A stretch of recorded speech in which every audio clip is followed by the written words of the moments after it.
We're back here at my brother's house, aka my mom's house, and we just got done working on his JZX100. And now that we're done with this, I've got some car parts for the Supra, and I've had them for a very long time. It goes along with the theme of the carbon fiber rear diffuser here. That's about, I don't know, 8 months old. This is a new deck lid. The other one that I had was cracking, so this is a new carbon fiber deck lid. Now we've got some carbon side skirts that we're gonna throw on.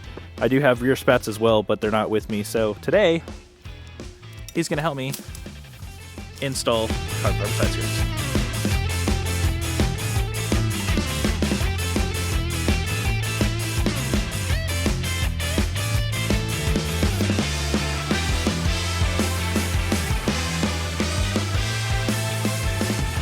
Here are the side skirts that we're going to be installing. As you can tell, they're carbon fiber and probably fiberglass. Actually, that might still be carbon fiber. I can't tell.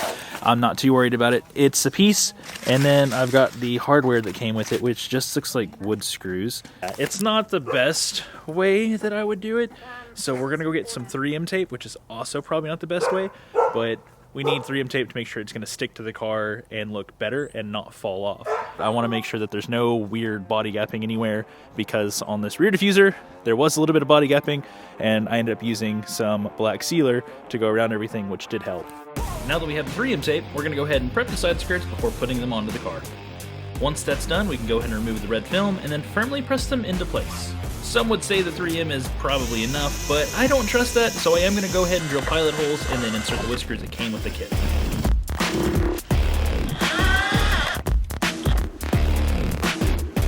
I'm sure if we just did one or the other, it would have been fine, but I don't want to risk these flying off on the highway.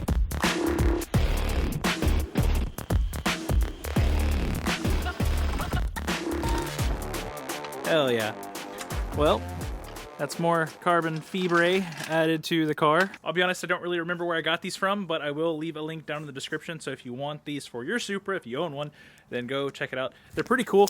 I don't think they're that expensive. I think they're like maybe $200-300, and they are, you know, legit carbon fiber. At least the outside weave is. Inside weave might be fiberglass. I really don't care. It does the purpose. I'm not going to spend thousands of dollars to put fake aero. Well, fake aero. It might do something. It might not.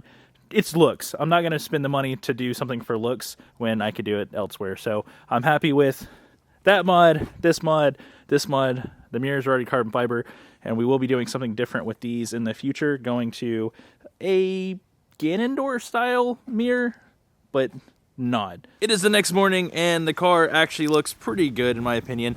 We do still need a front lip. I think that would help out a ton, but I really also don't want to do a front lip because I want to do a whole custom front bumper, hood, and my own set of fenders. I really want to do something different on this car that nobody has ever done, so that's the only reason why I don't want to do the front lip, but still, it's going to look kind of dumb without it. So I don't know, let me know down in the comments below, should I just go buy a front lip or should I hold off until I'm able to do the front bumper, the hood, and the fenders? I mean, worst case scenario, what I do is I get the lip, I do another set of fenders, and I leave the hood alone for a little bit, I leave the front bumper alone for a little bit, and then eventually I do the modifications that I want to do to it.